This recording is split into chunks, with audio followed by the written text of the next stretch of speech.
Unless you are very rich, each PC gamer comes to a point where their gaming PC just isn't cutting it anymore. Back in my day, that meant you didn't get to play the new cool games that were releasing, or you had to buy a new one or upgrade your parts. At some point I met this day too, and my PC saw less and less gaming. When cloud gaming came into my life, I signed up for GeForce Now Founders, but didn't use it much in the beginning. But as my gaming interest grew back, I found myself using it more and more. With Stadia now closing, I've been closely evaluating both GeForce Now and xCloud as full-on replacements, and now having experience with all of the tiers of GeForce Now, it's time to put my thoughts into words. Welcome, I'm Dad Plays Games, and in this video, we'll dive into Nvidia's cloud gaming service GeForce Now.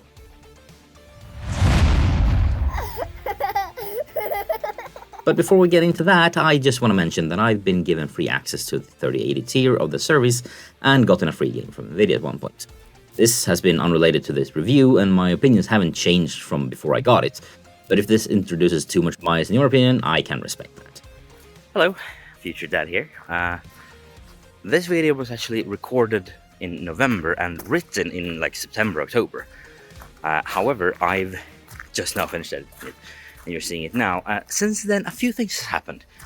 First of all, I've joined the Nvidia GeForce Now Ambassadors program, which, I made this video before that, so it hasn't affected my views or opinions in any way whatsoever. But I thought I'd get that in the open. And Nvidia don't even know I'm making this video, they haven't seen it, haven't had any say in it. So yeah, make of that what you will. Just wanted to clear the air, but with that out of the way, let's get started. GeForce Now is Nvidia's take on the concept of streaming your games from a data center to the screen in front of you. And it's been around for a long time. To play a game, you need to sign up for one of the three tiers: the free tier, the priority tier, or the 3080. The game then needs to be supported and either be free to play or owned by you on a supported PC store. Because make no mistake, this is PC gaming in the clouds. Streamlined as much as possible, but you are playing PC games. That has both benefits and problems attached to it. On one hand, you got plenty of settings available in the game, a broad selection of games from Assassin's Creed to Crusader Kings to Dorfromantik or Destiny 2, but it also means some games lack controller support as they're designed for mouse and keyboard, for example. As someone who grew up with PC gaming as my main gaming method, I feel right at home.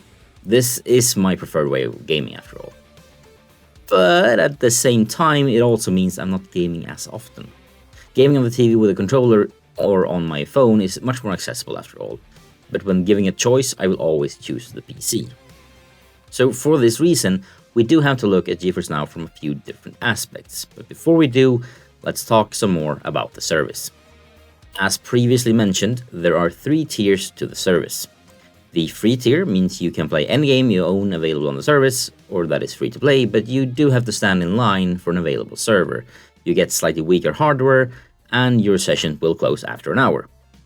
The stream is sent to you in 1080p, and the quality is generally nice, but all in all, the free tier is very much intended as a trial. Due to the weaker hardware, it shouldn't be viewed as a trial of the service as much as a way to see if your network can handle the stream. So if you really want to take it for a spin, which I suggest you do, you will want to try out the $9.99 a month tier priority. Like the name suggests, you get priority in the queues, which in reality means you'll likely never even see one. Sessions can now be up to 6 hours long instead of 1 hour, and by then it's honestly time for a break anyway. Save, grab a drink, and then jump in again. Problem solved.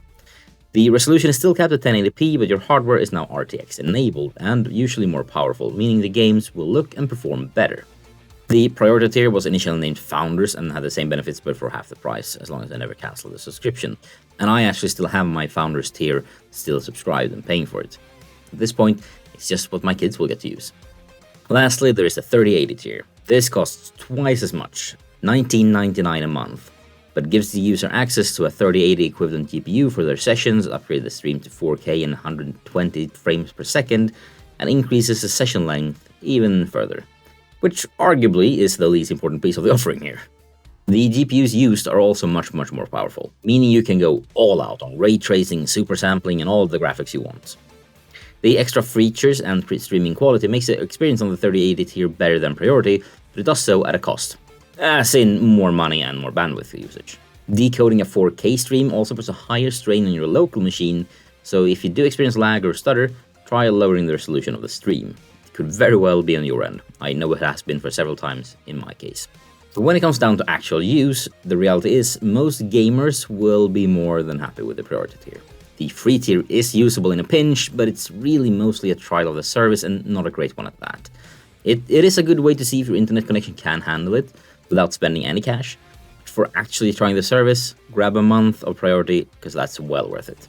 As for priority itself, it really brings the experience of a reasonable gaming PC to any hardware, be it an old laptop, that work PC that you can install games on, a Chromebook, phone, TV or tablet. It is in my opinion the best service out there for any PC gamer who's not kept up with hardware upgrades. If you do have an extensive PC library already, or if you want to build one up, it is the best option you have.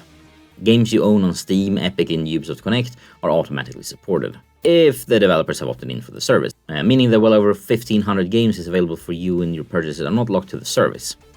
They are yours to keep on whatever platform you buy it on. There are some games supported through EA's Origin Launcher, a few through CD Projekt's Good Old Games, and some games, mainly MMOs, that can be played using their own launchers. With the weekly free games to claim on Epic Games, regular sales on Steam, and things like Humble Bundles or Humble Choice, there are plenty of great cheap options to build that library. There's also a bunch of free demos and multiple free-to-play games like Fortnite, Splitgate or Guild Wars 2.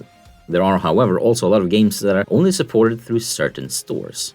Some publishers are completely missing, like 2K or Microsoft. Sony's PC release of God of War was available for a while, and anyone who started the game before a certain date can keep playing it on the service, but any new user can't use it at all on GeForce Now. The early access release of Mountain Blade 2 Bannerlord was under maintenance for months up until the release when it suddenly came back. So while the library is extensive, developer support is generally good and the service connects to a lot of storefronts, it is a situation where you better look up the platform support before buy a game. It is also growing fast, so a game unsupported today might very well be available before long. And for a developer on Steam, it's apparently as easy as checking a box to opt in, and then Nvidia handles the rest as soon as they can. Wait a couple of weeks or months or something like that, and you'll likely be listed in their weekly Thursday update blog, and be showcased to a lot of eyes on the front page of the service. It's a pretty sweet deal, all things considered. Nvidia has also been working really hard on adding support for direct touch implementations, meaning that there are some games where you can play the game on your phone or tablet with no controller needed. There's also an on-screen touch controller overlay, but there are very few cases where that's in any way playable, in general anyway. It's great to see, and I do hope developers embrace this new direct touch support, because it opens up the game to so many more players. And one pain point that GeForce Now often gets criticism for is the experience on anything other than a computer, and honestly rightly so. When launching a game from most storefronts, you'll be requested to log in using mouse and keyboard emulation or Steam Big Picture. If you also happen to have two-factor authentication, you'll usually have to enter that code each time you launch a game. If you play on your phone where you also happen to have that authenticator, you may need to leave the app, grab the code, then wait for the client to reconnect to your session, and sometimes while you do that, the code can even expire. I know that they are working on reducing that as best they can, but as it stands, it is a mark on an otherwise pretty good user experience. It is not the end of the world, but it is annoying. When playing on a computer, you also have access to an overlay with both the recording, where the incoming stream is saved as a video to your computer, which does add to the local hardware usage, but is very useful for content creation, and also a bunch of post-processing filters. You can add sharpness, change color saturation, brightness, or even add filters. Tweak these settings right, and you can make your game look even better than intended. Just like with Photoshop and Instagram filters, it's easy to overdo it, and making it look, well, ridiculous. The 3080 tier, while admittedly better, is really only something I can recommend for gamers who play a lot. For mortals and parents like me who don't have the time to be gamer gods anymore, it is too little advantage for too high a price. Me 10 years ago would have loved it and found it to be well worth it, but these days, the reality is some of these months I barely find time to use the service at all, and at the price point that the 3080 tier is, that is just not worth it for me. But that's not to say the price is too high for the target audience. To gamers with actual time to game, it is a better experience and one that I can warmly recommend despite the price. So while I honestly can't give my seal of approval to either the free tier or the 3080 tier for those reasons, the priority tier is good enough to warrant two of them. Nvidia, great job, just keep it coming. And hey, if you did like this video, please hit the like button. Check out some other videos. There is more great videos here on the channel, so please stick around. Maybe even subscribe and hit the notification bell. I do live stream on here occasionally, so if you do see me go live, drop in and hang out for a while. I sometimes even give away games. I also have a Discord channel you can join, link in the description, and if you do like my opinions, why not check out Rock Players, a cloud gaming panel show over at Rock Show here on YouTube, where I co-host each Thursday. We get into some really cool stuff over there.